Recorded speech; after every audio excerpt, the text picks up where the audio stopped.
दो धनावेश परस्पर 0.1 मीटर दूरी पर स्थित है। दोनों 18 न्यूटन बल से प्रतिकर्षित हो रहे हैं। दोनों आवेशों का योग 9 माइक्रोकुलाम है। तो दोनों आवेशों के मान ज्ञात करो, मतलब Q1 और Q2 का मान अपने को निकालना है। यहाँ पर सबसे पहले जो अपने को जो वैल्यू दे रखी है वो R की वैल्यू दे रखी है। 0.1 मीटर की डिस्टेंस पे दोनों चार्ज हैं, Q1 और Q2, और दोनों के बीच जो फोर्स लग रहा है वो है 18 न्यूटन का।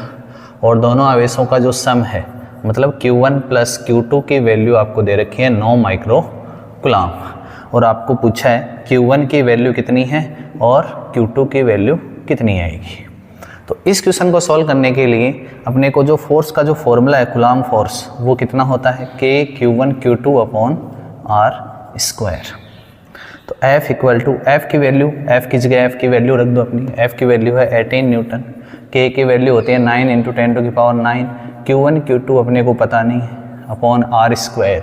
इसका स्क्वायर करेंगे तो 0.1 इंटू 0.1 ये हो जाएगा, या तो 0.1 इंटू 0.1 कितना आ जाएगा अपना 0.01 आ जाएगा, तो 0.01। ठीक है, तो इसको सॉल्व करेंगे 2, तो पॉइंट हटाएंगे, ऊपर कितने चले जाएंगे 10 टू की पावर 11 बन जाएगी। 10 टू की पावर 11 वो इधर आएगी, तो Q1 इंटू जो Q2 का जो वैल्यू आएगी वो आएगी 2 इंटू 10 टू की पावर माइनस का 11, ये वैल्यू आएगी। Q1 इंटू Q2 आ गया अपने पास। अब Q1 और Q2 की वैल्यू निकालने के लिए अपने को एक फॉर्मूला यूज़ करना पड़ेगा, जो है Q1 माइनस Q2 का होल स्क्वायर जो है, इसको इक्वेशन 1 दे रहा हूँ एक बार नाम, Q1 plus Q2 equal to 9 microcoulomb. Q1 minus Q2 का होल स्क्वायर जो है उसकी वैल्यू आती है Q1 प्लस Q2 का whole square minus 4 Q1 into Q2। ये अपने को एक इक्वेशन यूज़ करनी पड़ेगी इसके अंदर। तो Q1 माइनस Q2 का होल स्क्वायर जो है, Q1 प्लस Q2 की वैल्यू कितनी है 9 का जो स्क्वायर हो जाएगा वो कितना हो जाएगा 9 माइक्रोकुलाम है, तो इसको लिखेंगे 9 इंटू 10 टू की पावर माइनस 6। माइक्रो का मतलब होता है -6 square minus 4 Q1 into Q2 कितना है 2 इंटू 10 टू की पावर -11, 2 इंटू 10 टू की पावर -11। तो Q1 माइनस Q2 का जो होल स्क्वायर आएगा वो 9 का स्क्वायर 81 इंटू 10 टू की पावर माइनस का 12 और -8 इंटू 10 टू की पावर माइनस का 11 हो गया। ठीक है, अब यहाँ पे देखो, यहाँ पे 10 टू की पावर जब तक ये सेम नहीं होगी पावर तब तक ये इसमें से सब्ट्रैक्ट नहीं कर सकते अपन। तो सेम पावर करने के लिए एक काम करना पड़ेगा, यहाँ पे 18 इंटू 10 टू की पावर -12 है, माइनस सेम पावर करने के लिए इसको 10 से ऊपर नीचे मल्टीप्लाई करना पड़ेगा। 10 से ऊपर वाला जो मल्टीप्लाई है 10 से वो तो बना देगा इसको 80, और नीचे वाला जो 10 है वो ऊपर जा करके इसको 10 टू की पावर -12 कर देगा।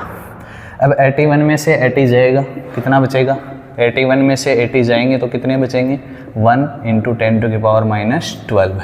इसका स्क्वायर उधर करेंगे रूट, तो Q1 माइनस Q2 की जो वैल्यू आएगी वो आएगी 1 इंटू 10 टू की पावर -6। ये आ गया Q1 माइनस Q2।